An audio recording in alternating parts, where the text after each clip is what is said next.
আসসালামু আলাইকুম সবাইকে। আমরা সাউদিয়া কাউন্টার আমরা অপেক্ষা করতেছিলাম বান্দরবনের উদ্দেশ্যে। আমাদের টিকিট হাতে চলে আসছে। তো এরপর আমরা সবাই রওনা দেওয়ার উদ্দেশ্যে রেডি হলাম। সারা রাত গাড়ি চলার পরে পথিমধ্যে একটু বিরতি। আমরা পৌঁছে গেলাম বান্দরবনে।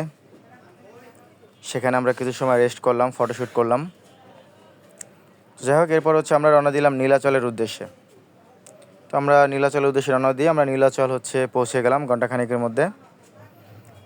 তো তারপরে সেখানে আমরা আমাদের সুন্দর সুন্দর কিছু ফটো তুলে ফেললাম। যদিও সেখানে অনেক কুয়াশা ছিল, কিছু দেখা যাচ্ছিল না, সৌন্দর্যটা আসলে উপভোগ করা যাচ্ছিল না। তারপরও যেহেতু গিয়েছি, দেখতে তো হবেই, জোর করে যতটুকু দেখা যায়। তো আমি এ ধরনের কিছু ছবি তুললাম ব্যক্তিগতভাবে। এই ছবিগুলো তোলার কারণে আমার যে টিমমেট ছিল তারা আমাকে একা ছবি তুললাম কেন, এই সব বিষয় নিয়ে আমাকে একজন রাগাচ্ছে। এরপরে একজনের সাথে আরেকজন যুক্ত হইল, এরপরে আরও একজন যুক্ত হইল, তিনজন মিলে আমাকে শাসাচ্ছে।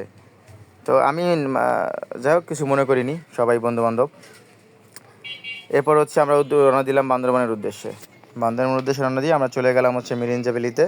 সেখানে সকালের নাস্তা শেষ করলাম, তারপরে দুপুরের লাঞ্চ শেষ করলাম, চা খেলাম, রাত্র যাপন করলাম।